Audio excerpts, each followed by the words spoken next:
우리가 그 롯데로 넘어오면서 염려했던 부분들, 말 그대로 소통이 돼야 되는데, 그게 어느 조직이든 마찬가지잖아요. 조직이든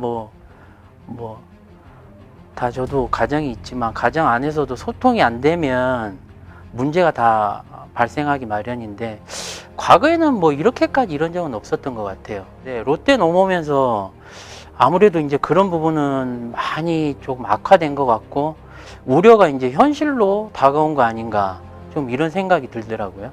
노동조합은 소통을 하고 모든 예를 쓰는데 사용자는 소통을 하지 않고 법 대 법으로 아니면 사용자의 힘의 논리로 노동조합을 대화를 차단하면 노동조합은 노동조합의 본연의 근로기준법 내지는 노동쟁의 조정법 관련해서 절차를 밟아서 우리 요구를 관철할 수밖에 없다. 새로운 집행부가 들어오고 첫 번째 교섭에서도 사실 그전의 집행부와 달리 상당 부분 마찰이 있었고 쟁의까지 준비를 했었는데 그럼에도 불구하고 새로운 집행부가 노사 간의 상생, 협력 이런 기조 아래서 많은 양보를 하고 결국 파업까지는 이르지 않았습니다. 자, 그럼에도 불구하고 사측은 이번에 또다시 똑같은 모습으로 나오고 있고, 이 경우에 있어서마저도 노동조합이 또다시 물러난다거나 또다시 그냥 보여주기식 파업을 한다거나 이런 경우라면 앞으로 향후 수년간 앞으로 길이 굉장히 험담할 것이다.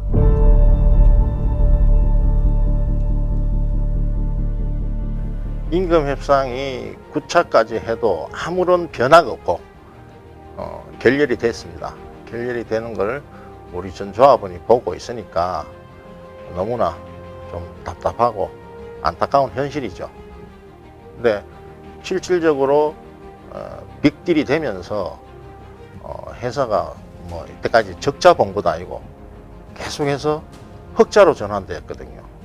그래 아무리 그래도 그렇지 5년 동안 이렇게 롯데 자본에서 지배를 해서 성과가 창출이 되면은 거기에 대한 응당한 지급이 돼야 되는데, 부풀린 빵은 갈라서 먹어야 되는 게 정당한 거 아닙니까 그게?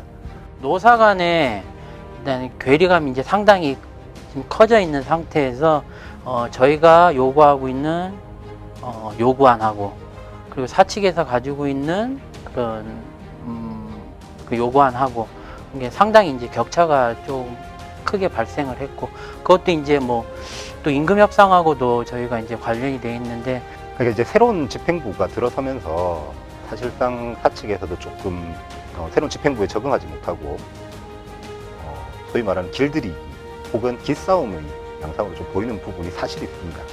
그러니까 무리하게 요구하는 게 아니고 저희가 합당하게 이제 저희는 근거 자료를 준비해서 제시를 하는데도 불구하고 일단은 그 롯데 자본의 이제 그 그룹에서 가지고 있는 기조를 빌미로 일방적인 그런 노선만 지금 고집을 하고 있기 때문에 노동쟁의 조정 신청서를 이제 제출을 했고, 합법적으로 저희 법 테두리 안에서 저희 권리를 찾기 위해서 지금 준비 중에 있습니다.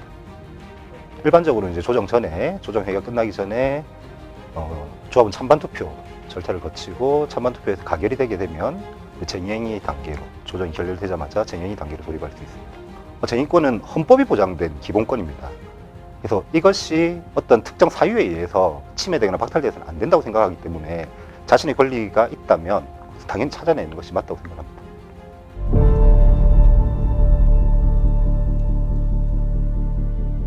코로나 때문에 노사관계가 그 이유가 돼서 노사관계를 다르게 하거나 달리 하거나 하면 안 된다는 생각을 갖고 있습니다. 그 기업들은 이 기회를 안 놓치려고 하죠. 그래서 기업의 속성이기도 하고 자본의 속성이기도 하고, 그래서 그걸로 인해서 기업이 노동조합을, 노동운동을, 아니 노동계 임금, 아니면 노동계 복지를, 그걸 기회를 이용해서는 안 된다. 정당하게 정상적으로 노사관계를 해야 된다, 이렇게 생각을 하고 있습니다. 저는 롯데정밀화학이 상생연대기금을 조성한다라고 제안한 것에 대해서 굉장히 사실은 놀랐습니다. 보통 기업의 사회적 책임이라는 일환에서 정규직 비정규직의 격차 해소, 오히려 기업에서 롯데정밀화학에서 제시해야 될 안으로 보이는데 저는 굉장히 롯데정밀화학 노동조합이 이러한 안을 제시했다는 것에 굉장히 놀랐습니다.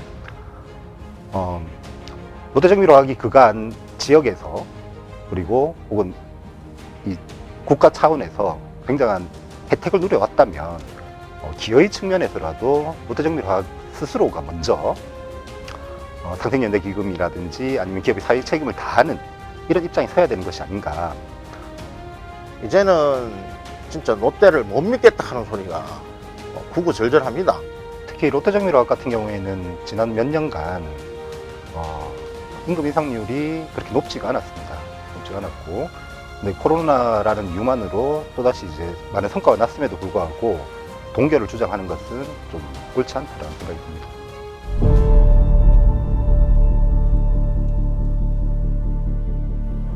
이번에 이제 롯데로 바뀌면서 정의는 처음이죠. 이제 처음인데 과연 롯데 자본가의 싸움이 될 것인가? 회사에서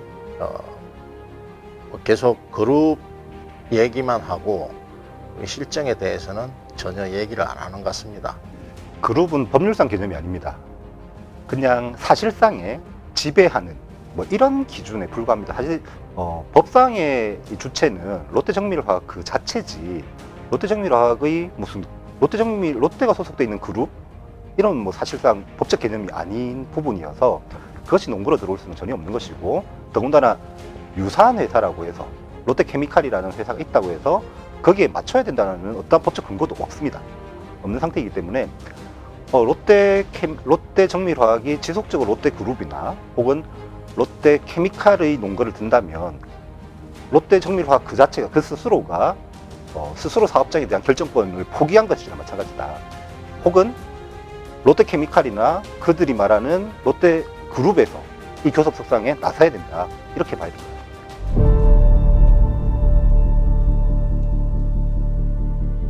우리 조합원들하고 대의원들 그리고 집행부 같이 이제 동참을 해서 뭔가를 보여줘야 될 그런 시점이라고 생각을 하고 있습니다. 그러니까 대통령 선거를 하든 국회의원을 뽑든 우리가 이제 직접 투표로 누군가를 선출할 때 압도적인 표차로 이제 당선이 되고 그 자리에 앉게 돼야지. 어떻게 보면 이제 원동력이 이제 추진력, 원동력이 이제 발생하는 거라고 생각이 들거든요. 같은 이치 같아요. 압도적인 표차로 찬성이 나와야 원동력이 이제 생긴단 말이죠. 법상으로 쟁행인 찬반 투표는 제적조합원의 과반수 동의만 있으면 됩니다. 되는데 사실 노사관계는 힘의 대결이거든요. 실력 차이입니다. 실력 차이인데, 그러면 노동자들이 가지고 있는 실력은 뭐냐? 바로 단결이라는 거죠. 그럼 우리가 이 단결을 표출할 수 있는 게 뭐냐? 바로 투표 결과입니다. 소수 지도부의 생각이 아니라 조합원 전체의 생각이 이렇다라면 사측도 움찔할 수밖에 없다는 겁니다. 사실상. 그래서 투표율 그리고 찬성률, 이것은 노동자의 힘을 보여주는 가장 강력한 무기가 아닌가. 실제로 파업에 참여하는 것도 중요하지만 이 투표율과 찬성률, 이거 자체가 노동자의 힘을 가장 명확하게 보여주는 단서가 될 겁니다. 그래서 노동조합은 궁극적으로 조합원에 의해서 결정하는 가장 민주적인 조직이에요. 반드시 현장에 쟁의 찬반 투표를 압도적으로 가결시켜주고 그 힘으로 우리의 요구를 관철해내고 쟁취해내는 그런 시간들이 되는데, 현장에 동지들의 힘이 가장 크다. 저는 김영기 위원장을 포함해서 노동조합하고 같이 사용자가 태도가 바뀌지 않으면 조정을 포함해서 합당한 우리가 합법적인 쟁의권까지 가서 노동조합 요구를 관철하겠다. 이게 상급단체의 생각입니다. 대원들이 많이 준비를 하고 있습니다. 많이 준비를 하고 있고, 또한 전임자들도 누구보다 더 노력해서 지금 준비를 하고 있기 때문에 조합원들은 그 대원들을 통해서 전달받은 그런 내용들을 충분히 숙지하시고 결을 같이 해서 움직이면 된다고 생각합니다. 염려하지 마시고 앞으로 저희들이 해야 될 모든 그런 절차하고 그런 부분에 대해서 같이 움직여 주셨으면 좋겠습니다. 투쟁!